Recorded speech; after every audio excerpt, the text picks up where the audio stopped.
الله الرحمن الرحيم الحمد لله رب العالمين والصلاة والسلام على خاتم الأنبياء وسيد المرسلين سيدنا محمد وآله وصحبه أجمعين۔ دوستو، پچھلے ہفتے بات ہو رہی تھی، بلکہ 2 ہفتہ سے بات ہو رہی ہے شرائط نبوت، کہ نبوت کے لیے یا نبی ہونے کے لیے یا نبی بنانے کے لیے کتنی شرطیں ہیں۔ تو پہلی شرط آپ کے سامنے تفصیل سے آئی تھی کہ عقل کامل یعنی نبی کامل عقل بلکہ اکمل العقل ہوتا ہے۔ کائنات عالم میں نبی کے عقل، شعور، دانائی، بصیرت، ہوشمندی کا کائنات عالم میں کوئی ہم پلہ، کوئی مقابلہ کر ہی نہیں سکتا۔ دوسری شرط آئی تھی جس پہ گفتگو ہو رہی تھی، حفظ کامل، یعنی نبی کا حافظہ کامل بلکہ اکمل الحفظ ہوتا ہے، یعنی نبی سے زیادہ کائنات عالم میں یادداشت، ذکاوت کسی کی نہیں ہو سکتی۔ ایسا ممکن ہی نہیں ہے کہ امتی عقل مند ہو اور نبی بیوقوف ہو، تو ایک استغفر اللہ کھلونا بن جائے گا، ہر آدمی کہے گا یار بدھو جی۔ تو نبی ہمیشہ پوری کائنات عالم میں سب سے بڑا عقل والا بھی ہوگا اور سب سے بڑا حفظ والا بھی ہوگا۔ پچھلے ہفتے یہ بات ہوئی تھی کہ اللہ رب العالمین نبی کے حفظ کی ضمانت لیتے ہیں، اسی پر گفتگو ہو رہی تھی۔ قرآن نے کہا لا تحرک بہ لسانک لتعجل بہ ان علینا جمعہ وقرآنہ فَإِذَا قَرَأْنَاهُ فَاتَّبِعْ قُرْآنَهُ ثُمَّ إِنَّ عَلَيْنَا بَيَانَهُ، یعنی یا خاتم النبیین علیہ الصلاۃ والتسلیم، قرآن کے نزول کے وقت آپ اپنی زبان کو حرکت مت دیجیے، آپ کے سینے میں قرآن کو جما دینا، محفوظ کر دینا، اور پھر اس کو آپ کی زبان سے پڑھوا دینا، اور پڑھوانا ہی نہیں بلکہ کس لفظ کا مطلب اللہ کے نزدیک کیا ہے اس کی وضاحت بھی اللہ آپ سے کروا دیں گے۔ میں نے کہا تھا کہ جیسے ہمارے یہاں ہے علماء کہتے ہیں اس آیت کا مطلب یہ ہو سکتا ہے، یہ ہو سکتا ہے، نبی کبھی نہیں کہے گا کہ اس آیت کا مطلب یہ بھی ہو سکتا ہے، یہ بھی ہو سکتا ہے۔ ایک کنفرم پوائنٹ کو بتا دے گا کہ اس سے اللہ کی مراد ہے اور اللہ کی مراد یہی ہے، کنفرم کر دے گا، دوسرا کوئی کنفرم نہیں کر سکتا ہے۔ اسی پر گفتگو چل رہی تھی کہ اب ہم جب مرزا کا موازنہ کرتے ہیں قادیانی کا، تو یہ اول درجے کا کم علم انسان تھا، بد عقل بھی تھا یہ اور بد فہم بھی تھا، اس کا حافظہ بھی صحیح نہیں اور اس کو علم بھی نہیں۔ یہ خود اپنی تحریر میں اقرار کرتا ہے، یہی بات چل رہی تھی۔ مرزا کی تحریر پڑھ کے سناتا ہوں، ذرا سنیے۔ دیکھو میری بیماری کی نسبت حضرت صلی اللہ علیہ وسلم نے پیش گوئی کی تھی کہ جو اسی طرح وقوع میں آئی، یہی بات کہہ رہا تھا کہ عیسیٰ علیہ السلام کے لیے حضور نے فرمایا کہ آسمان سے اتریں گے تو 2 زرد چادر میں ملبوس ہوں گے۔ یہ کم فہم اب بدعقل مرزا غلام احمد قادیانی کہتا ہے کہ چادر سے مراد 2 بیماری ہے اور وہ دونوں مجھے حاصل، دونوں بیماری مجھے ہے، ایک کمر سے اوپر دماغ میں جس کو وہ کہتا ہے مراق، اور کمر سے نیچے مجھے بیماری ہے سلسل بول، یعنی ہر وقت اس کے گورنر سے پیشاب ٹپکتا تھا۔ سمجھ گئے؟ دیکھو میں اسی کی تحریر پڑھ کے سنا رہا ہوں۔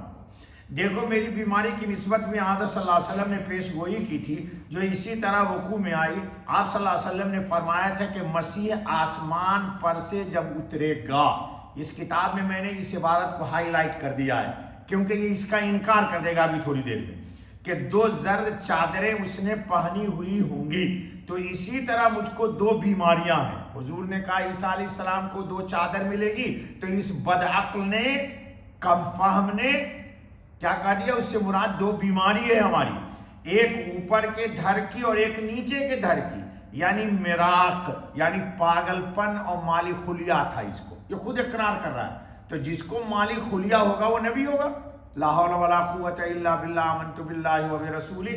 اور کثرت بول یعنی ہر وقت اس کے گورنر سے، وہ سید عطا اللہ شاہ صاحب بخاری کہتے تھے کہ وہ کیا میونسپلٹی کا واٹر ٹینک تھا وہ جو شہر میں چھڑکاؤ کے لیے آیا تھا، بھیجا تھا اللہ نے عذاب الہی کی شکل میں۔ جی یہ کہاں ہے حوالہ سنیے، ارشاد مرزا غلام احمد قادیانی صاحب، مندرجہ رسالہ تشہید الاذہان قادیان، ماہ جون 1906۔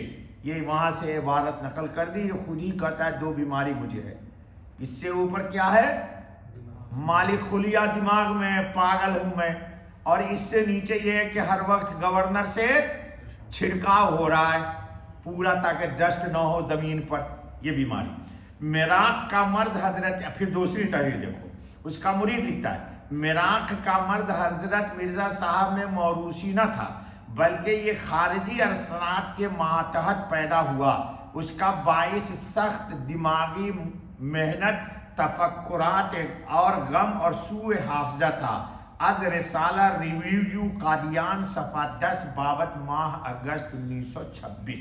یہ خود ہی اقرار کرتے ہیں اس کے مرید کہ اس کو دو بیماری تھی، نبی میں یہ بیماری کیوں؟ اگر نبی کا حافظہ صحیح نہیں ہے تو میں نے پچھلے ہفتے بتا دیا تھا کہ قرآن اس کو یاد ہے، کہیں کہہ دے گا بھائی یہ قرآن کی آیت ہی نہیں، جیسے مرزا کو پوری زندگی قرآن، اگر یہ نبی ہوتا، ابھی آ رہی ہے تحریر سنیے، پھر اس کا خط سنیے، مکرمی اخویم سلمہ، میرا حافظہ بہت خراب ہے، یہ مرزا خود لکھ رہا ہے، اگر کئی دفعہ کسی کی ملاقات ہو تب بھی بھول جاتا ہوں، حافظہ کی یہ ابتری یعنی بدترین حالت ہے کہ بیان نہیں کر سکتا۔ یہ اسی کی بیانی تحریر پڑھ کے سنایا، کہاں ہے؟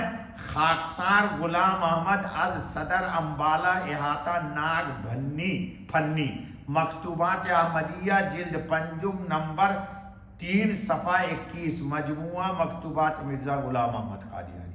یہ خود کہتا ہے کہ بدترین ہے میرا حافظہ۔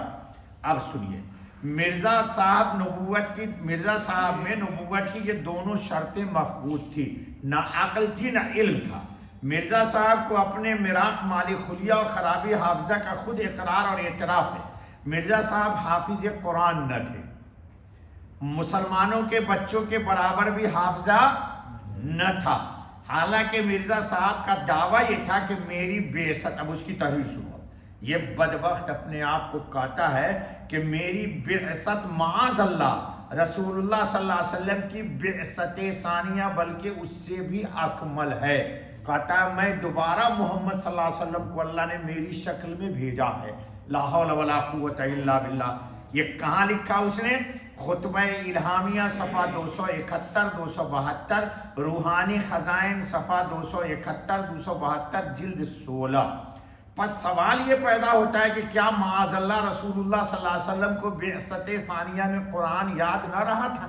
اگر اس کے بقول اس کو مانتے ہیں کہ یہ حضور دوبارہ پھر آ گئے مرزا کی شکل میں، تو پہلی بار حضرت پر وحی نازل ہوئی، پورا قرآن آپ کو یاد تھا، اللہ نے وعدہ کر لیا، تو دوبارہ جب بھیجے گئے تو قرآن حضور کو بھلا دیا گیا۔ نیز مرزا صاحب کے اختلافات اور متعارض اور متناقض اقوال مرزا صاحب کی خرابی حافظہ کی دلیل ہیں۔ مرزا صاحب کو یاد ہی نہیں رہتا کہ پہلے کیا لکھ چکا ہوں۔ اس کی تحریر میں اتنا ٹکراؤ ہے کہ آپ پاگل ہو جائیے گا پڑھ پڑھ کے۔ ناسخ و منسوخ کی تعویل مرزا صاحب کی من گھڑت ہے، احکام میں تو کچھ چل نہیں سکتی، لیکن واقعات اور خبروں میں نسخ جاری نہیں ہوتا۔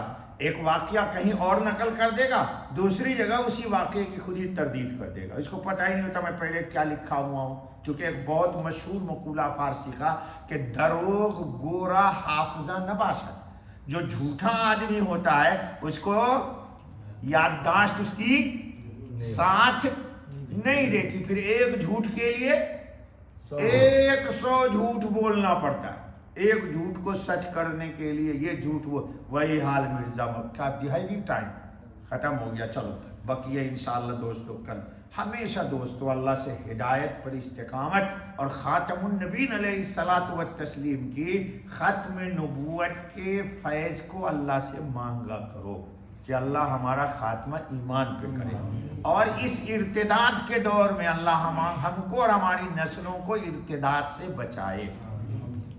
بس بابا بقیہ کل انشاءاللہ۔